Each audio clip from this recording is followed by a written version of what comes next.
effigiut daemones, ut quae non sunt, sic tamen quasi sint, conspicienda hominibus exhibiant. Vacantius. Devils so work that things which are not appear to men as if they were real. I was far from home, and the spell of the eastern sea was upon me. In the twilight I heard it pounding on the rocks, and I knew it lay just over the hill where the twisting willows writhed against the clearing sky and the first stars of evening. And because my fathers had called me to the old town beyond, I pushed on through the shallow, new-fallen snow, along the road that soared lonely up to where Aldebaran twinkled among the trees, on toward the very ancient town that I had never seen, but often dreamed of. It was the Yuletide that men call Christmas, though they know in their hearts it is older than Bethlehem and Babylon, older than Memphis and mankind. It was the Yuletide, and I had come at last to the ancient sea-town where my people had dwelt and kept festival in the elder time when festival was forbidden, where also they had commanded their sons to keep festival once every century, that the memory of primal secrets might not be forgotten. Mine were an old people, and were old even when this land was settled 300 years before, and they were strange, because they had come as dark furtive folk from the opiate southern gardens of orchids, and spoken another tongue before they learnt the tongue of the blue-eyed fishers. And now they were scattered, and shared only the rituals of mysteries that none living could understand. I was the only one who came back that night to the old fishing town as legend bade, for only the poor and lonely remember. Then beyond the hill's crest I saw Kingsport, outspread frostily in the gloaming, snowy Kingsport, with its ancient vanes and steeples, ridge-poles and chimney-pots, wharves and small bridges, willow-trees and graveyards, endless labyrinths of steep, narrow, crooked streets, and dizzy church-crowned central peak that time durst not touch. Ceaseless mazes of colonial houses piled and scattered at all angles and levels like a child's disordered blocks, antiquity hovering on grey wings over winter-whitened gables and gambrel roofs, fanlights and small-paned windows one by one gleaming out in the cold dusk to join Orion and the archaic stars. And against the rotting wharves the sea pounded, the secretive, immemorial sea out of which the people had come in the elder time. Beside the road at its crest a still higher summit rose, bleak and windswept, and I saw that it was a burying-ground where black gravestones stuck ghoulishly through the snow like the decayed fingernails of a gigantic corpse. The printless road was very lonely, and sometimes I thought I heard a distant horrible creaking, as of a gibbet in the wind. They had hanged 4 kinsmen of mine for witchcraft in 1692, but I did not know just where. As the road wound down the seaward slope, I listened for the merry sounds of a village at evening, but did not hear them.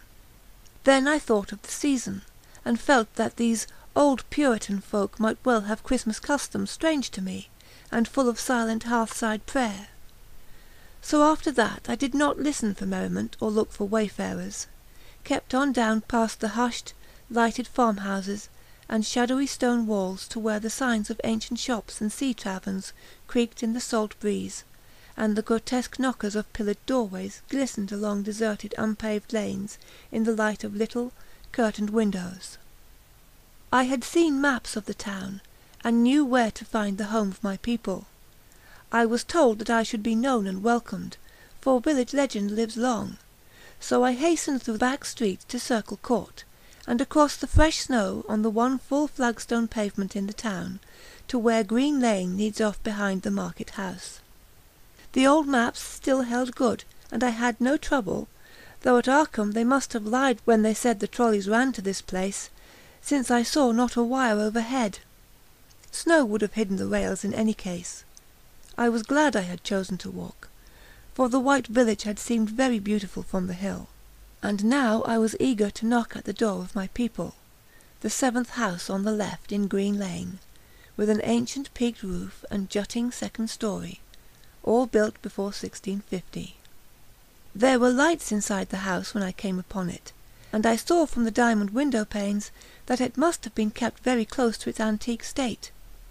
The upper part overhung the narrow grass-grown street, and nearly met the overhanging part of the house opposite, so that I was almost in a tunnel, with the low stone doorstep wholly free from snow.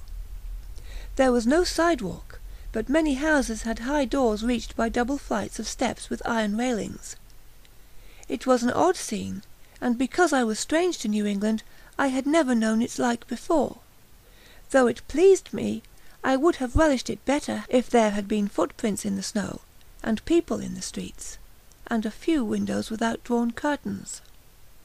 When I sounded the archaic iron knocker, I was half afraid. Some fear had been gathering in me, perhaps because of the strangeness of my heritage, and the bleakness of the evening, and the queerness of the silence in that aged town of curious customs, and when my knock was answered, I was fully afraid, because I had not heard any footsteps before the door creaked open.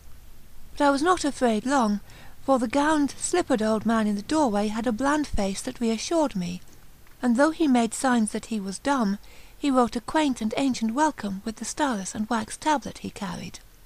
He beckoned me into a low, candle-lit room, with massive exposed rafters and dark, stiff, sparse furniture of the 17th century. The past was vivid there, for not an attribute was missing. There was a cavernous fireplace and a spinning-wheel at which a bent old woman in loose wrapper and deep poke-bonnet sat back toward me, silently spinning despite the festive season. An indefinite dampness seemed upon the place, and I marvelled that no fire should be blazing. The high-backed settle faced the row of curtained windows at the left, and seemed to be occupied, though I was not sure. I did not like everything about what I saw, and felt again the fear I had had.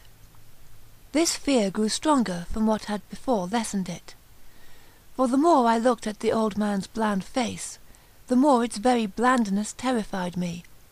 The eyes never moved, and the skin was too much like wax. Finally, I was sure it was not a face at all, but a fiendishly cunning mask. But the flabby hands, curiously gloved, wrote genially on the tablet and told me I must wait a while before I could be led to the place of the festival. Pointing to a chair, table, and pile of books, the old man now left the room, and when I sat down to read I saw that the books were hoary and mouldy, and that they included old Maurister's wild Marvels of Science, the terrible Sadducismus Triumphatus of Joseph Glanville, published in 1681, the shocking Demonolatreia of Remigius, printed in 1595 at Lyons, and worst of all, the unmentionable Necronomicon of the mad Arab Abdul al-Hazred in Olaus Wormius's forbidden Latin translation, a book which I had never seen, but of which I had heard monstrous things whispered. No one spoke to me, but I could hear the creaking of signs in the wind outside, and the whir of the wheel as the bonneted old woman continued her silent spinning. I thought the room and the books and the people very morbid and disquieting, but because an old tradition of my father's had summoned me to strange feastings, I resolved to expect queer things. So I tried to read, and soon became tremblingly absorbed by something I found in that accursed Necronomicon, a thought and a legend too hideous for sanity or consciousness, but I disliked it when I fancied I heard the closing of one of the windows that the settle faced, as if it had been stealthily opened. It had seemed to follow a whirring that was not of the old woman's spinning-wheel. This was not much, though, for the old woman was spinning very hard, and the aged clock had been striking. After that I lost the feeling that there were persons on the settle, and was reading intently and shudderingly when the old man came back, booted and dressed in a loose antique costume, and sat down on that very bench, so that I could not see him. It was certainly nervous waiting, and the blasphemous book in my hands made it doubly so. When 11 struck, however, the old man stood up, glided to a massive carved chest in the corner, and got 2 hooded cloaks, one of which he donned, and the other of which he draped round the old woman, who was ceasing her monotonous spinning. Then they both started for the outer door, the woman lamely creeping, and the old man, after picking up the very book I had been reading, beckoning me, as he drew his hood over that unmoving face or mask. We went out into the moonless and tortuous network of that incredibly ancient town, went out as the lights in the curtained windows disappeared one by one, and the dog-star leered at the throng of cowled, cloaked figures that poured silently from every doorway and formed monstrous processions up this street and that, past the creaking signs and the antediluvian gables, the thatched roofs and diamond-paned windows, threading precipitous lanes where decaying houses overlapped and crumbled together, gliding across open courts and churchyards where the bobbing lanthorns made eldritch drunken constellations. Amid these hushed throngs I followed my voiceless guides, jostled by elbows that seemed preternaturally soft, and pressed by chests and stomachs that seemed abnormally pulpy. Up, up, up, the eerie columns slithered, and I saw that all the travellers were converging as they flowed near a sort of focus of crazy alleys at the top of a high hill in the centre of the town, where perched a great white church. I had seen it from the road's crest when I looked at Kingsport in the new dusk, and it had made me shiver, because Aldebaran had seemed to balance itself a moment on the ghostly spire. There was an open space around the church, partly a churchyard with spectral shafts, and partly a half-paved square swept nearly bare of snow by the wind, and lined with unwholesomely archaic houses, having peaked roofs and overhanging gables. Death-fires danced over the tombs, revealing gruesome vistas, though queerly failing to cast any shadows. Past the churchyard, where there were no houses, I could see over the hill's summit and watch the glimmer of stars on the harbour, though the town was invisible in the dark. Once in a while a lantern bobbed horribly through serpentine alleys on its way to overtake the throng that was now slipping speechlessly into the church. I waited till the crowd had oozed into the black doorway, and till all the stragglers had followed. The old man was pulling at my sleeve, but I was determined to be the last. Crossing the threshold into the swarming temple of unknown darkness, I turned once to look at the outside world, as the churchyard phosphorescence cast a sickly glow on the hilltop pavement. As I did so I shuddered, for though the wind had not left much snow, a few patches did remain on the path near the door, and in the fleeting backward look it seemed to my troubled eyes that they bore no mark of passing feet, not even mine. The church was scarce lighted by all the lanthorns that had entered it, for most of the throng had already vanished. They had streamed up the aisle between the high pews to the trap-door of the vaults, which yawned loathsomely open just before the pulpit, and were now squirming noiselessly in. I followed dumbly down the foot-worn steps and into the dark, suffocating crypt. The tale of that sinuous line of night marchers seemed very horrible, and as I saw them wriggling into a venerable tomb, they seemed more horrible still. Then I noticed that the tomb's floor had an aperture down which the throng was sliding, and in a moment we were all descending an ominous staircase of rough-hewn stone, a narrow spiral staircase, damp and peculiarly odorous, that wound endlessly down into the bowels of the hill past monotonous walls of dripping stone blocks and crumbling mortar. It was a silent, shocking descent, and I observed after a horrible interval that the walls and steps were changing in nature, as if chiselled out of the solid rock. What mainly troubled me was that the myriad footfalls made no sound, and set up no echoes. After more aeons of descent I saw some side passages or burrows leading from unknown recesses of blackness to this shaft of nighted mystery. Soon they became excessively numerous, like impious catacombs of nameless menace, and their pungent odour of decay grew quite unbearable. I knew we must have passed down through the mountain and beneath the earth of Kingsport itself, and I shivered that a town should be so aged and maggoty with subterraneous evil. Then I saw the lurid shimmering of pale light, and heard the insidious lapping of sunless waters. Again I shivered, for I did not like the things that the night had brought, and wished bitterly that no forefather had summoned me to this primal rite. As the steps and the passage grew broader, I heard another sound, the thin, whining mockery of a feeble flute, and suddenly there spread out before me the boundless vista of an inner world, a vast fungus shore lit by a belching column of sick greenish flame, and washed by a wide oily river that flowed from abysses frightful and unsuspected to join the blackest gulfs of immemorial ocean. Fainting and gasping, I looked at that unhallowed Erebus of Titan toadstools, leprous fire and slimy water, and saw the cloaked throngs forming a semicircle around the blazing pillar. It was the Yule rite, older than man and fated to survive him. The primal rite of the solstice, and of spring's promise beyond the snows. The rite of fire and evergreen, light and music. And in the Stygian grotto I saw them do the rite, and adore the sick pillar of flame, and throw into the water handfuls gouged out of the viscous vegetation which glittered green in the chlorotic glare. I saw this, and I saw something amorphously squatted far away from the light, piping noisomely on a flute, and as the thing piped, I thought I heard noxious muffled flutterings in the fetid darkness where I could not see.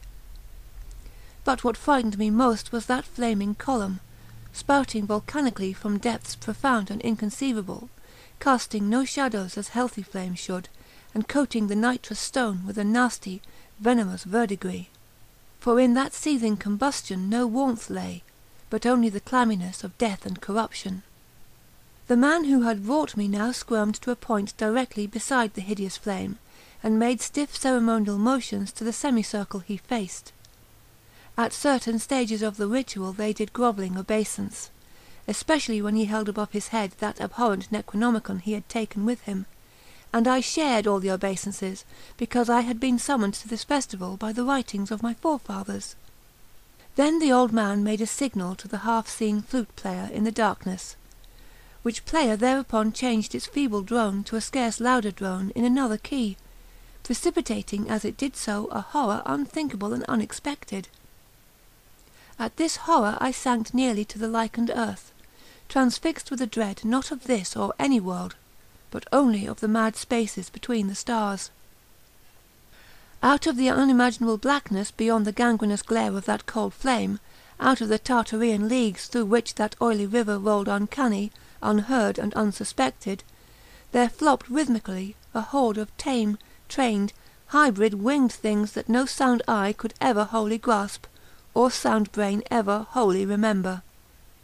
They were not altogether crows, nor moles, nor buzzards, nor ants, nor vampire bats, nor decomposed human beings, but something I cannot and must not recall. They flopped limply along, half with their webbed feet and half with their membranous wings, and as they reached the throng of celebrants, the cowled figures seized and mounted them, and rode off one by one along the reaches of that unlighted river, into pits and galleries of panic where poisoned springs feed frightful and undiscoverable cataracts. The old spinning woman had gone with the throng, and the old man remained only because I had refused when he motioned me to seize an animal and ride like the rest. I saw when I staggered to my feet that the amorphous flute-player had rolled out of sight, but that two of the beasts were patiently standing by. As I hung back, the old man produced his stylus and tablet, and wrote that he was the true deputy of my fathers who had founded the Yule worship in this ancient place, that it had been decreed I should come back, and that the most secret mysteries were yet to be performed. He wrote this in a very ancient hand, and when I still hesitated he pulled from his loose robe a seal ring and a watch, both with my family arms, to prove that he was what he said. But it was a hideous proof, because I knew from old papers that that watch had been buried with my great-great-great-great-grandfather in 1698. Presently the old man drew back his hood, and pointed to the family resemblance in his face, but I only shuddered because I was sure that the face was merely a devilish waxen mask. The flopping animals were now scratching restlessly at the lichens, and I saw that the old man was nearly as restless himself. When one of the things began to waddle and edge away, he turned quickly to stop it, so that the suddenness of his motion dislodged the waxen mask from what should have been his head.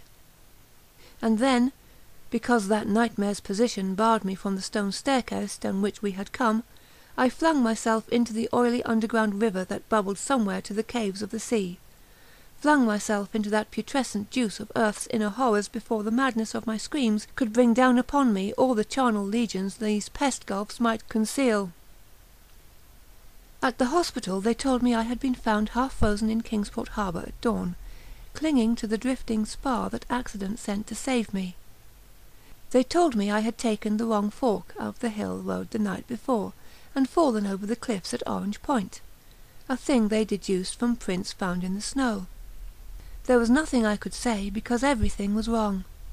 Everything was wrong, with the broad windows showing a sea of roofs in which only about 1 in 5 was ancient, and the sound of trolleys and motors in the streets below. They insisted that this was Kingsport, and I could not deny it. When I went delirious at hearing that the hospital stood near the old churchyard on Central Hill, they sent me to St. Mary's Hospital in Arkham, where I could have better care. I liked it there, for the doctors were broad-minded, and even lent me their influence in obtaining the carefully sheltered copy of Alhazred's objectionable Necronomicon from the library of Miskatonic University. They said something about a psychosis, and agreed I had better get any harassing obsessions off my mind. So I read that hideous chapter, and shuddered doubly because it was indeed not new to me. I had seen it before, let footprints tell what they might, and where it was I had seen it were best forgotten. There was no one, in waking hours, who could remind me of it, but my dreams are filled with terror, because of phrases I dare not quote. I dare quote only one paragraph, put into such English as I can make from the awkward low Latin. "The nethermost caverns," wrote the mad Arab, "are not for the fathoming of eyes that see, for their marvels are strange and terrific. Cursed the ground where dead thoughts live new and oddly bodied, and evil the mind that is held by no head." Wisely did Ibn Shakabau say, that happy is the tomb where no wizard hath lain, and happy the town at night whose wizards are all ashes. For it is of old rumour that the soul of the devil brought hastes not from his charnel clay, but fats and instructs the very worm that gnaws, till out of corruption horrid life springs, and the dull scavengers of earth wax crafty to vex it, and swell monstrous to plague it. Great holes secretly are digged where earth's pores ought to suffice, and things have learnt to walk that ought to crawl.